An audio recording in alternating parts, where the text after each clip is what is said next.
quando for aí, já está gravando. Aí, Ana, vou passar a palavra para você, tá? Quando você quiser começar, pode começar. Então tá certo. Ai, Jesus, vamos lá. Tá todo mundo vendo direitinho, né? O slide. Sim, Bom, tudo certo. então tá certo. Boa noite, né? Meu nome é Ana Luísa, eu vou ministrar a reunião da Liga hoje. Eu escolhi sarcoma de aplicação porque eu gosto bastante da área de oncologia, é uma área que eu gosto bastante de estudar, tenho bastante interesse. E foi um assunto que eu gostei bastante, eu conheci esse assunto quando eu estava estudando para a prova da Liga, inclusive. Então, eu resolvi falar um pouquinho sobre ele hoje. Eu trouxe para vocês aqui os tópicos, né, que eu vou abordar primeiro, a ordem da apresentação do trabalho. Vou falar um pouquinho sobre a definição, né, do sarcoma, incidência, etiopatogenia, os sinais clínicos, diagnóstico, terapêutica, prognóstico e prevenção. Espero que vocês gostem da apresentação. Então, inicialmente, fala um pouquinho sobre a definição, né? Primeiro, eu quis trazer o que é sarcoma, né, de maneira geral. Então, é um tipo de tumor que ele se desenvolve a partir dos tecidos conjuntivos do organismo do animal, né? Então, o que isso significa? Ele pode se originar no tecido fibroso, no tecido adiposo, no tecido vascular, no tecido nervoso, né? Pode atingir diversos locais do corpo do animal. E o sarcoma de aplicação, né, especificamente, é uma neoplasia ocasionada por administração de injetáveis, né? Como a vacina, principalmente, e alguns medicamentos, né? Hoje já se sabe que alguns antibióticos, como a penicilina e anti-inflamatório esteroidal, como a dexametasona, por exemplo, podem também desenvolver, né, desencadear essa neoplasia. Lembrando que são aplicações, em sua maioria, por via subcutânea, né? Existem alguns casos já registrados por via intramuscular, mas geralmente é via subcutânea mesmo. Os primeiros estudos, né, os primeiros casos aí de sarcoma de aplicação foram todos relacionados à vacina, principalmente a antirrábica e a vacina da pelve, que é o vírus da leucemia felina, né?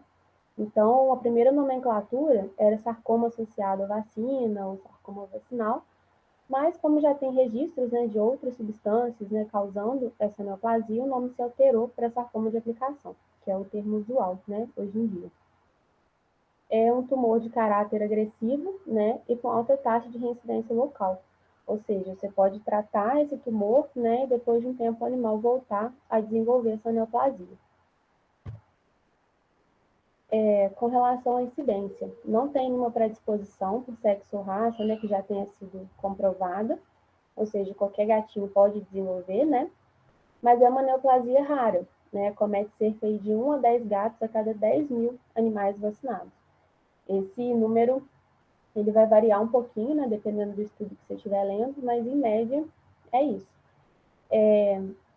E aí, o que isso mostra, assim, pra gente, né, que o número de casos, né, apesar de ser uma neoplasia rara, ele começou a aumentar muito por conta de alteração dos protocolos de vacinação, né, quando a vacina antirrábica, por exemplo, começou a se tornar obrigatória em alguns países, o número de casos começou a aumentar, né, e começou a ter mais atenção para os sarcomas de aplicação por conta disso.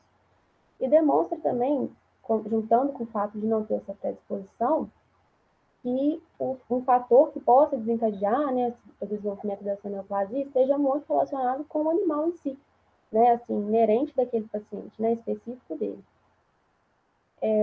É uma neoplasia mais comum em gatos de 6 a 8 anos, né, que assim, é considerado jovem ainda, a gente sabe que gato geralmente vive bastante.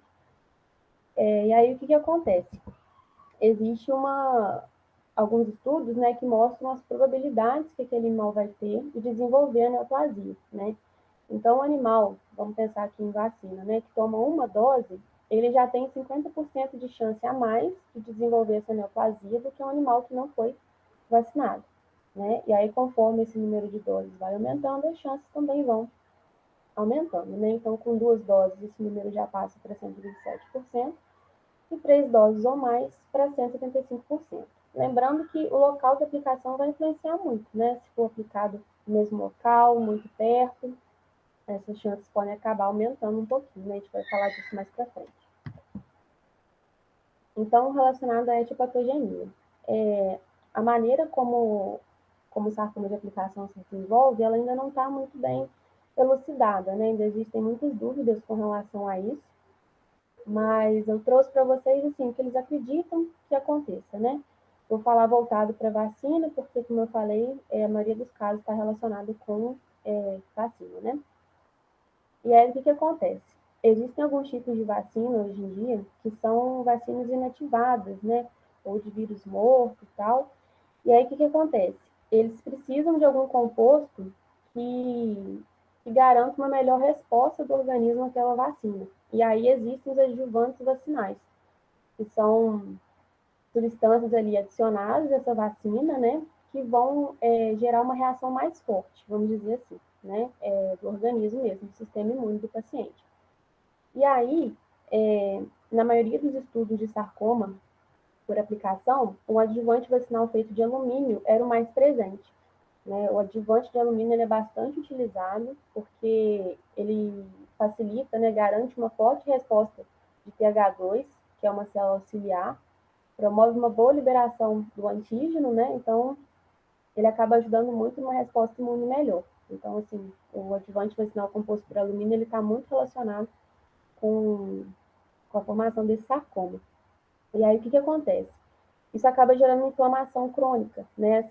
Essa inflamação local acaba, às vezes, sendo tão forte por conta do adjuvante que a inflamação torna-se crônica.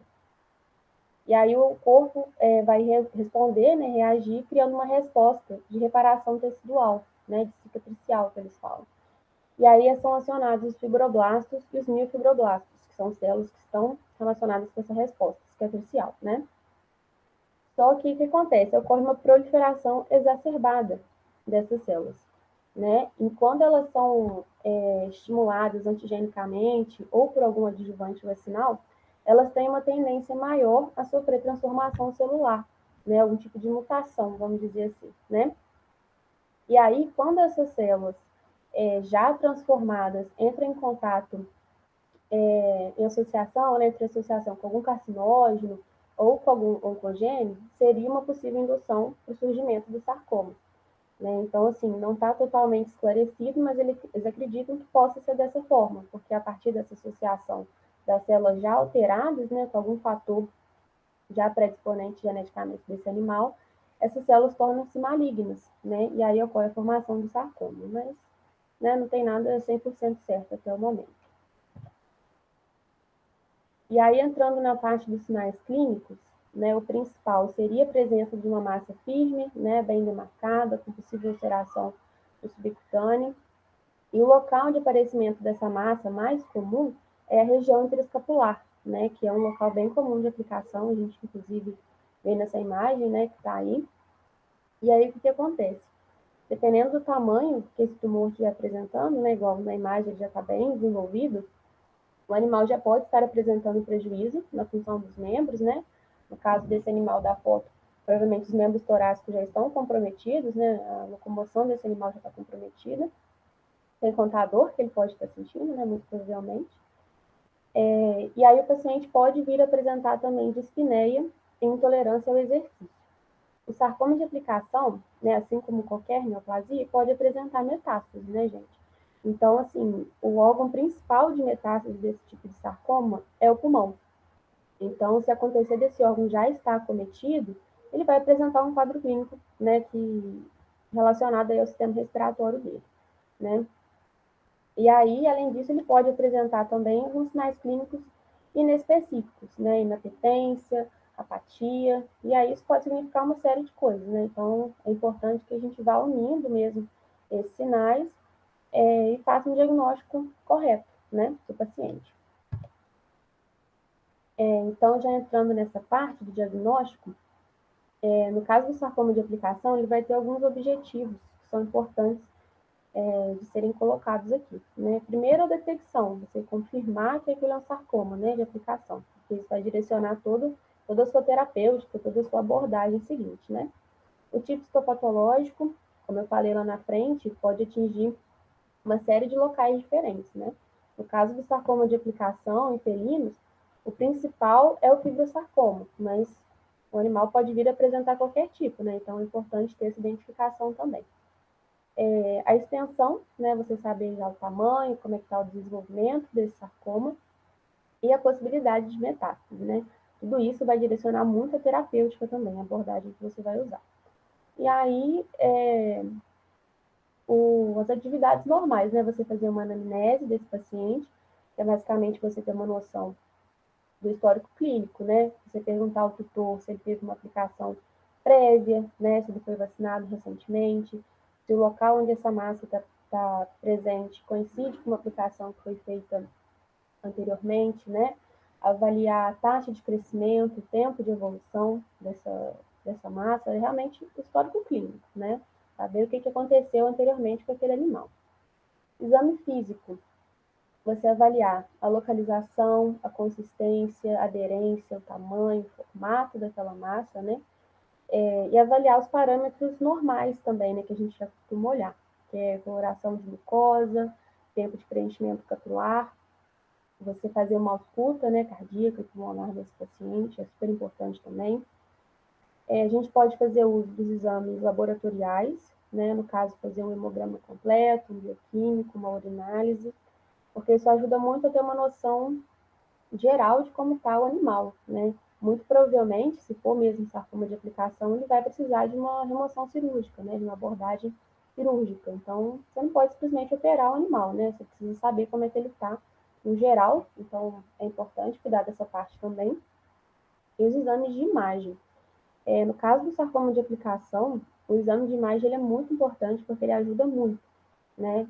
O raio-x, por exemplo, ele ajuda muito em questão de metástase, né? O raio-x e a ultrassonografia, em questão de metástase. Por exemplo, se já houver metástase no pulmão, né, que é no tórax, o raio-x vai ser muito útil, né, para já ter essa identificação. No caso de ultrassonografia, metástase na cavidade abdominal, por exemplo, né? E aí já ajudar a localizar melhor onde está essa massa e tudo mais. Só que são exames mais simples, vamos dizer assim, né? A tomografia e a ressonância são exames mais complexos e que trazem uma abordagem diferente, né? E aí, esses dois exames podem ajudar muito o médico veterinário a escolher a abordagem cirúrgica que ele vai usar, né? Então, assim, ajuda você a ver melhor a extensão, a localização da massa, como é que está a relação do sarcoma com os tecidos adjacentes, né? Como é que ele está aderido ali, ter noção da margem cirúrgica que você vai usar, né? E eles mostram o tamanho real daquele sarcoma, né? Às vezes você faz um ultrassom, um raio-x, fica difícil você ter uma noção certinha, né? Você não pode abrir o animal sem ter essa noção, né? Então, são exames de extrema importância no caso aqui do sarcoma. Com relação à terapêutica, existem 3 abordagens principais nesse caso, né? Que é a remoção cirúrgica, a químio e a radioterapia. Então, assim, os tratamentos mais utilizados nesse caso, né? Então, vamos lá. A remoção cirúrgica, ela é a principal forma de tratamento, né? Como eu falei ali no início, é um tumor de caráter agressivo, né? Então, você precisa ter uma forma ali de controle rápida, né? E agressiva também, para você conseguir controlar e salvar o paciente, né? Então, a primeira, geralmente, iniciativa já é você operar aquele sarcoma. É necessário fazer uma remoção ampla das margens, né? Podendo até ocorrer amputação. Se o sarcoma desse paciente for numa região mais distal do membro, você pode amputá-lo, né? É um pouco mais agressivo, mas pode resolver aquela situação. Então, não pode desconsiderar. Aí, nessa imagem que eu trouxe para vocês, foi para mostrar um pouquinho essa ideia da margem, né? A gente ter noção de que, às vezes, o tumor ele vai ser um pouquinho menor, mas a margem vai cobrir um espaço bom ali, né? Geralmente, ela é de 3 a 5 centímetros, mais ou menos. Precisa ser feita a retirada da pseudocápsula. O sarcoma de aplicação ele é um tipo de neoplasia pseudoencapsulada. Então, assim, é importante você se atentar na retirada de todos os tecidos que possam estar, como é que eu vou dizer, contaminados, né? Para você evitar a volta dessa neoplasia. Por isso, até que a margem é muito importante nesses casos, né? E um acompanhamento pós-cirúrgico do paciente. Eu não sei se vocês já viram assim, mas geralmente essas cirurgias oncológicas são muito agressivas, né? Então, o animal às vezes precisa até de cirurgia reconstrutiva, porque é retirado muito tecido, né, dependendo do tamanho do tumor. Então, esse acompanhamento pós-cirúrgico ele é muito importante, ver como é que o animal vai reagir, né, como é que vão ficar os pontos dessa cirurgia, né, acompanhamento já de praxe, né, assim, comum. E aí, o que acontece? Nesses casos, você não pode simplesmente operar o animal e encerrar o tratamento, né? Então, a gente precisa usar outras terapias em conjunto para garantir que aquele animal vai ficar bem. Então, a gente tem aqui, exemplo, a quimioterapia, né? Ela, no geral, é benéfica em casos de tumores recidivantes, né? Ou não operáveis, por exemplo. A gente sabe que em algumas situações não tem como operar o animal, infelizmente, então seria uma boa alternativa, mas na maioria dos casos é um tratamento adjuvante, né? Você vai fazer remoção cirúrgica e fazer uso da quimioterapia nesse paciente. A utilização pode ser pré e pós-cirúrgica, né? Na questão pré-cirúrgica, ela pode ajudar muito no controle, né, do desenvolvimento desse tumor, e em alguns casos até em regressão, né? Você diminuir o tamanho desse sarcoma, e que acaba facilitando a própria remoção, né? E pós-cirurgicamente, né? Para você evitar a volta dessa neoplasia, para você destruir qualquer célula que possa ter ficado ali para trás, né? Que possa acabar desencadeando o desenvolvimento dessa neoplasia novamente, né? Então é bem importante essa utilização. E assim, a gente sabe que a quimioterapia ela é uma terapêutica muito forte, né, gente? É muito difícil, assim, não ter um cuidado com o animal, né, durante esse tratamento. Então, ele vai precisar muito de um suporte nutricional, né? Então, se o animal não está comendo sozinho, com vontade própria, é recomendado o uso de sonda esofágica, né, fazer alimentação forçada, que a gente fala, e controle da dor, né, tanto antes quanto depois da cirurgia. Esse animal vai sentir muita dor, né, normal, então é necessário que o veterinário esteja muito atento a isso também, né, para o animalzinho não estar sofrendo durante esse processo. E a radioterapia. A radioterapia, ela tem basicamente assim os mesmos objetivos, vamos dizer assim, da quimioterapia, né? Reduzir o tumor, aumentar o conforto do animal durante esse processo, pode facilitar a remoção cirúrgica, pode ser usado antes, depois também. E aí está relacionado com a redução desse índice de recorrência, né? Porque o que acontece? Você associar a quimioterapia, a radioterapia, né, após essa remoção cirúrgica, você, além de aumentar a sobrevida desse paciente, você está aumentando o tempo que ele vai ficar sem o tumor, vamos dizer assim, né? Se ele vai desenvolver novamente daqui a um tempo, conforme você vai usando essas terapias, esse tempo vai se aumentando, né? Então, assim, você aumenta o bem-estar desse paciente durante um tempo considerável, né? E aí, qual que é a diferença da quimio para a radioterapia, né? Já que eles têm os mesmos objetivos. Vai depender do quadro do animal, né? A quimioterapia, ela é uma terapêutica que utiliza substâncias químicas mesmo, né? Químicos que se associam à corrente sanguínea desse paciente, né? Então, eles têm acesso a todo o organismo daquele animal.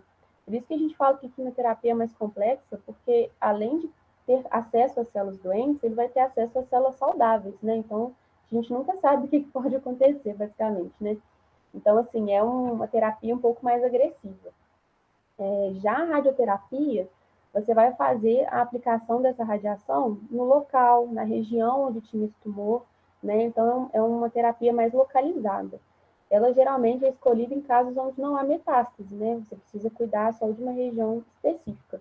A quimioterapia ela é mais utilizada em casos de metástase, né? Para poder atingir mais locais do corpo daquele animal, né?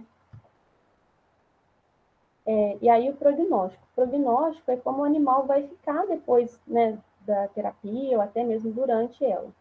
E aí vai depender de alguns fatores, né, gente? Primeiro, de uma remoção cirúrgica feita com qualidade, né, com margem ampla, igual eu falei, tentar tirar o máximo de tecido que der para evitar a recidiva, a volta dessa neoplasia. O uso de terapêuticas múltiplas, né? Geralmente, pelo que eu li, a quimio ela é utilizada junto com a radioterapia até, para tentar um sucesso maior, né, do resultado. E vai depender de como que era o sarcoma desse animal, né, do seu grau patológico, do tamanho, do grau de malignidade, né. Então, assim, depende de uma série de fatores. Eu compreendi que depende um pouco do veterinário, né, então, assim, ele escolher a abordagem correta, terapêutica correta, se vai haver um acompanhamento correto desse animal, né, durante todo o tratamento. Vai depender do animal, né, de como que ele vai reagir ao tratamento, né, igual eu falei, depende do tipo de sarcoma que ele tinha, então, assim, são fatores que dependem do paciente em si, e depende um pouco do tutor, né, assim, de ter esse compromisso de cuidar, de levar no acompanhamento, de cuidar do animal no pós-cirúrgico, ficar atento se a neoplasia não vai retornar. Então, assim, depende de uma série de fatores mesmo, né, é torcer para dar certo, fazer tudo certinho, no máximo que der. E com relação à prevenção, o ideal é a gente evitar aplicações no mesmo local, né? E aí, para isso, tem-se essa padronização dos locais de aplicação. O que acontece? Como eu falei para vocês, por conta dessa alteração dos protocolos de vacinação, lá em 91, os casos estavam aumentando muito, né? E aí criou-se uma força-tarefa nos Estados Unidos para tentar controlar mesmo o número de casos, né? É basicamente isso. E aí criou-se uma padronização desses locais de aplicação, né? Eu trouxe para vocês uma imagem dessa força-tarefa, e aí tem direitinho o local de vacinação de raiva, né? Vacina de FIV e FeLV. A gente sabe que a vacina de FIV aqui no Brasil, né, situação um pouco complicada, mas tem alguns lugares que já fazem. E outras vacinas, como herpes vírus, calicivírus, parvovírus, né? Isso tudo, assim, além de evitar a formação dessa neoplasia, caso isso ainda venha a acontecer, a gente já saber direto qual a aplicação que causou o sarcoma, né? E se você aplica várias coisas no mesmo local, você não vai nem saber qual a aplicação que gerou a neoplasia, né? E evitar aplicações em gatos com histórico de reação inflamatória exacerbada. Como eu falei para vocês, isso faz um pouco de parte da anamnese, né? Você saber o histórico clínico desse paciente. E como eu falei na etiopatogenia também, como que a reação inflamatória crônica, né, exacerbada, ela está relacionada com, né, possivelmente relacionada com o surgimento dessa neoplasia. Então, é importante a gente tomar esses cuidados quando for atender um gatinho, né, for fazer a aplicação de qualquer coisa. Bom, e é isso. Eu espero que vocês tenham gostado.